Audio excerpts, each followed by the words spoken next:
All right, Shalom. First and foremost, I want to start this lesson by giving all praises, glory, and honor unto YAHAWAH, Bahasham, YAHAWASHI, Bahasham, YAHAWASHI. Double honors to the elders and apostles of Great Millstone who taught us this truth. And Shalom to all the Achim in this truth and sincerity, starting with the 144,000 and the 1/3 of the nation of Israel, which we are fighting to be a part of. This is the brother Chabar Yakal coming back, Lord willing, with another quick and edifying lesson. And the title is going to be Rejoice in the Truth. All right, rejoice in the truth. All right, us hopeful members of the elect, which the elect of the nation of Israel, which the nation of Israel consists of you so-called blacks, Latinos, and Native Americans, and also Israelite foreigners who don't look like those nationalities that I just mentioned. All right, who don't look like them. They come from a different land. They might not, what's the word I'm looking for? They might not identify with the culture of so-called black, Latinos, and Native Americans, but their family line goes back to the Israelites, all right, which is biblical prophecy, all right. Deuteronomy 28:64, one of the curses that was placed on the nation of Israel, which the curses are a sign and a wonder to know who the Israelites are. But one of the curses was our people were scattered, throughout the whole planet Earth. All right, amongst the other nations that aren't Israelites. All right, and over time they began to look like them, take on their customs. All right, and so on and so forth. But us hopeful members of the elect, this lesson is really for us. All right, so we should have moments of joy in this truth. It shouldn't just all be bitterness, because it's bitter and sweet, as a matter of fact. And that's balanced too. You gotta have bitter and sweet. But that just made me think of this scripture too. And Salaki, if it sounds like I don't have energy, I just got done working and so Salaki, if it sounds like my energy isn't there, Salaki, we're in the flesh. All right. Hopefully I could find this. Yeah, Satan. Just gonna close that.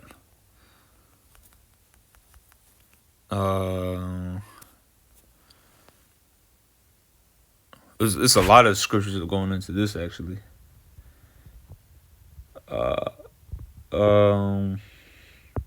Yeah, I'm gonna read a few of these. Psalms 119 and 103. How sweet are thy words unto my taste, yea, sweeter than honey to my mouth. And that's the joy aspect. Excuse me. That's the joy aspect of the truth. It's likened unto honey. There's another scripture that says, I think it's in Proverbs, but it says, roughly paraphrasing, hast thou found honey?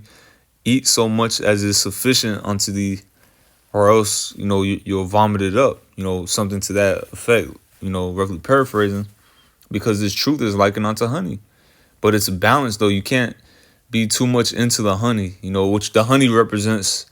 The goodness of this truth. The kingdom of heaven is for us, the Israelites. All of our enemies are going to be ashamed, and they're going to witness us get saved, and they're going to be destroyed. We're going to be able to see the fall of our enemies. All right, we're going to live forever. All right, we're going to get beamed up on the chariots. Okay, we're going to have many wives in the kingdom, according to the scriptures. Okay, that's what the Lord said. We're not just saying that because we want multiple women. In the kingdom of heaven, we're going to have many women. It's just going to be, it's going to be as normal as, it's going to be as normal as having one woman is on this side. All right, in the kingdom. That's the sweetness. But then to balance it out, there's also bitterness, which in the truth is catching hell first and foremost, because hey, that's a part of it. And I'm going to get the scripture on that too. All the trials and tribulations we go through, being tempted, being tested by, YAHAWASHI, using Satan to test us, just as he did his servant Job, to test our patience, our faith. All right. And also to make us stronger as well. you know. But that's the bitterness, so it's a balance. You can't just have all sweetness or you're gonna vomit it up. And you can't have all bitterness, you know, or else it's gonna, it's just gonna be too much to deal with. All right. So it's a balance, all right. And there's even studies, not to get too off topic, I'm gonna read a few more, but it says, but there's a study that says, smiling, just smiling itself, not even laughing, not even, if you just smile, that's good for your health. I should have pulled that up. I'm not gonna get it for the sake of time, but there's studies that goes into that, how smiling is beneficial for your health, how laughing is beneficial for your health. The scripture says that. All right, I think there's a scripture that speaks about laughter. All right, but the one that I wanted to get was in Revelation 10:9. It says, "And I went unto the angel, and he said unto him, Give me the little book, which is the scriptures, all right, the truth." It says, "And he said unto me, Take it and eat it up," which means digest it in your mind. As the saying goes, food for thought. All right, the scriptures is literally food unto us. Okay?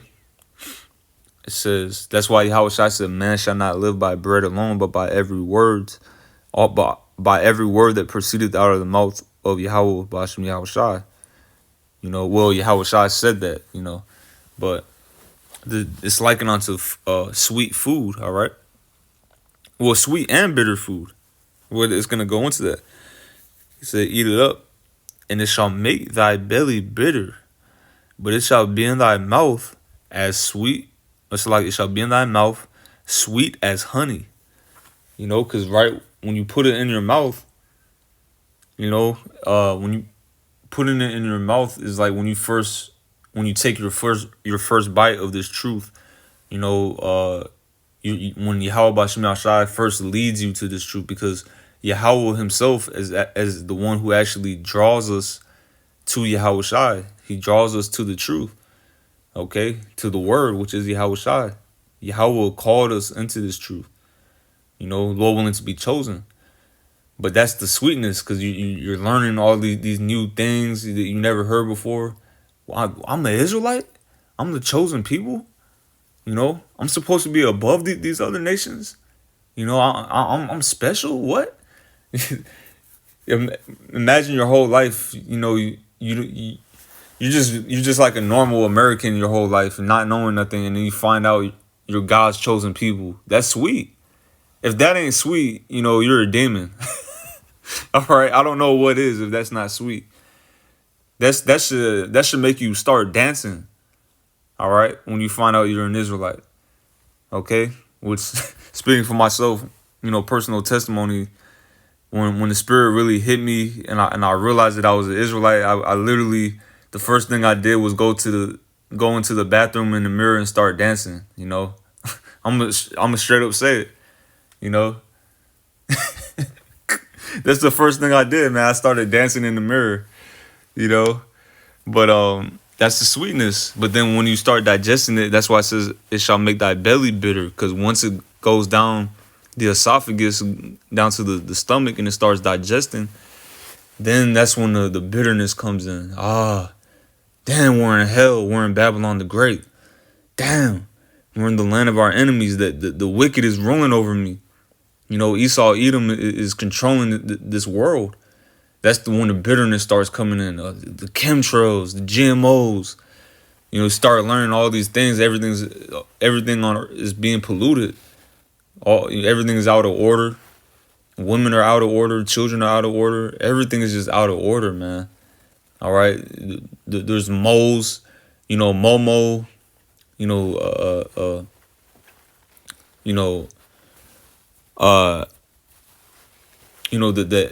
LG community, LG, what I'm trying to say. I'm trying to be choice with my words, to not get flagged. But that's when the bitterness sets in, knowing that we're in a wicked, evil world and justice isn't being served. That's the bitterness, all right? But justice will be served, You know, YAHAWASHI is a righteous power. He's getting ready to judge this world and destroy it.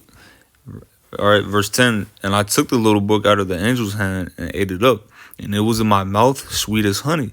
And as soon as I had eaten it, my belly was bitter. You know, I was just going into a few examples of that. So I'm going to get Proverbs 3 and 13. There's a few scriptures going into, you know, how this truth really should make us happy, or at least give us a level of happiness and comfort. I'm not saying you're going to be walking around with a smile on your face all the time, all right? But sometimes, hey, smile. Even if other people are around, you know, hey, to hell with them. The Lord's going to destroy these people, you know? You know, they're looking at you giggling. Hey, look at him, he's smiling. Hell yeah, I'm smiling, nigga. You know, YAHAWASHI revealed his secrets onto me. You know, YAHAWASHI is dealing with me. He revealed his name onto me. I could pray to him. You damn right I'm smiling. You know? You goddamn right. Especially when you're going through a low moment. All right? Especially when them demons start messing with your mind. You know, and your countenance you notice your countenance is starting to darken. That's the moment you should really like lock in and be like, wait, I got the truth, you know, and then start smiling about it. I got the truth. It's that simple. I got the truth. I have the 100% truth. You know, I know who created the world. I know why he created the world. I know my purpose. I know who I am. I know my nation. These people don't. That's something to be happy about. I know the prophecies. I know that Jacob's trouble is around the corner. Salaki, Jacob's trouble is pretty much here. But we're basically in Jacob's trouble. It's just going to intensify. But, you know, I know the MOTB is coming. I could see it a mile away. That's something to be happy about because these people don't know. All right. I know not to take it. Okay. I know that I can pray to the Lord to have mercy on me so that I don't take it. These people don't even have that option. So that's something to smile about. Proverbs 3 and 13. Happy is the man that findeth wisdom, and the man that getteth understanding. It says, joyful is the person who finds wisdom, the one who gains understanding. All right. Go back in the KJV. For the merchandise of it is better than the merchandise of silver, and the gain thereof than fine gold.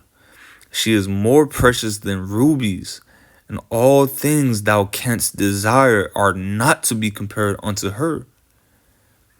So if you found, if you're walking in the wilderness, you know, and you see a treasure chest like sticking out of the ground, and you dig it up, and it's full of gold, it's full of rubies, are you not gonna be happy? You know, you're literally gonna be shouting for joy. Literally, you're gonna be shouting for joy. If not, you know, something's wrong with you. All right, but if you found gold, if you found treasure, you're gonna be extremely happy, and that's just truth. This truth is above that. You know, it says in Psalms 119. You know, the law, roughly paraphrasing, it says the law of thy mouth is better unto me than thousands of gold and silver. It's better, man. Because guess what? This wisdom and knowledge is going to lead to those physical riches in the kingdom. What we have right now, which is the ultimate riches, wisdom, knowledge, and understanding. Ultimately, at the end of the day, just like Job, at the end of the book of Job, he got all of his riches back, all his substance, his wealth. It's going to be like that for us. So this is going to lead to actually having physical gold and silver and rubies at the end game, you know. At the finish line, it's going to actually lead to having those things. So that's why it's greater than those things. You know, King Solomon, when he had that dream, you know, he asked the Lord to give him wisdom. He didn't ask for riches. He didn't ask for none of that. He asked for wisdom. But guess what? Riches came with that. Riches, women, all that came with the wisdom. That's why wisdom, knowledge, and understanding is greater than all those things. And that's why we should be happy to have it. All right. Length of days is in her right hand, and in her left hand riches and honor. Her ways are ways of pleasantness, and all her paths are peace. Something to be happy about, man. You know, Bishop Batazwa, you know, my camp head, was just speaking on, you know, having a peace of mind. This truth gives us that. So, and off from verse 18, it says, she is a tree of life to them that lay hold upon her. We have to hold on to this thing and not let it go. YAHAWASHI said, hold that fast and let no man take that crown, which is this truth. So we're laying hold upon her, and may Yahweh Shai keep his spirit on to keep on laying hold on her. She's our woman. Sophia, which is the Greek way of saying wisdom, and in the Hebrew is chakama. Yeah, chakama. That's the Hebrew way of saying wisdom, chakama. She's our woman. The same way if you had an extremely beautiful and young woman, you're gonna deal with her. You're gonna have fun with her. This it's the same thing with the truth. All right, this is our woman. It says, she is a tree of life unto them that lay hold upon her, and happy is everyone that retaineth her. All right, so we should be happy to have this truth. Speaking to myself first and foremost. This is Isaiah 61 and verse 10. All right, it says, I will greatly rejoice in the Lord. Yahweh Bahashem Yahushai. It says greatly rejoice. So what's a smile? What's just a simple smile in comparison to greatly rejoicing? We should be greatly rejoicing. So how much less, should we, when we're going through something, just think about the truth and think about something to smile about, all right? To comfort ourselves. It says, for he hath clothed us like it. My soul shall be joyful in my God, Yahweh, Ba'ashim Yahushai, for he hath clothed me with the garments of salvation. He hath covered me with the robe of righteousness, as a bridegroom decketh himself with ornaments, and as a bride adorneth herself with jewels. He gave us this truth. He clothed us. We're not naked anymore. All right? That's why it says, blessed is the man who keepeth his garments, lest he be naked and they see his shame. Roughly paraphrasing. So we got to keep these garments that the Lord gave us, man. And all the jewels, we got to keep it. So 1 Peter 1 and 6. 1 Peter chapter 1 and verse 6. It says, wherein ye greatly rejoice, though now for a season, if need be, ye are in heaviness through manifold temptations. That's the balance, the honey and the sweet. We greatly rejoice having this truth, but there's seasons, we go through seasons of catching hell. We go through seasons of being very low, of being troubled. All right. And, really we go through more seasons of that than of being, up. But still, we got to find the joy, man. All right. So it says, I'm going to end off with 2nd Ezra 14 and 14. And this, the elder brother, Kabash, posted this in the chat. It says, defraud not thyself of the good day. And, oh, that's the wrong one. Well, that's still good too. Bishop Batazwan posted this. This is, defraud not thyself of the good day, and let not the part of a good desire overpass thee. We should basically we shouldn't make the truth harder than it already is. We shouldn't add to our hell. We should look for the good, in every day. Okay, whether it be small, whether it be something small, we should just look for the good, man. All right, hold up. What was that? 2nd Ezra 14 and 14. That's what I wanted. All right, I'm ending off with this. It says, let go from the mortal thoughts, cast away the burdens of man, put off now the weak nature, and set aside the thoughts that are most heavy unto thee, and haste thee to flee from these times. So we should put away those heavy thoughts of damn, is the Lord really dealing with me? Damn, am I going to be all right in that day? Damn, man. Put away those thoughts. Have faith. Have faith. Speaking to myself first and foremost, don't stop with the negative what ifs and replace them with the positive what ifs. Instead of what if the Lord's not dealing with me? How about what if he is dealing with me? How about what if the Lord is going to save me? How about what if I am of the elect? Lord willing, we hope we are. I'm not trying to say be proud and declare, oh, I'm of the elect. I'm not saying that. I'm saying, instead of saying negative what ifs, say positive what ifs. So Lowell in this lesson was edifying. Once again, giving all praise to Yahawah, Bashim Yahshua,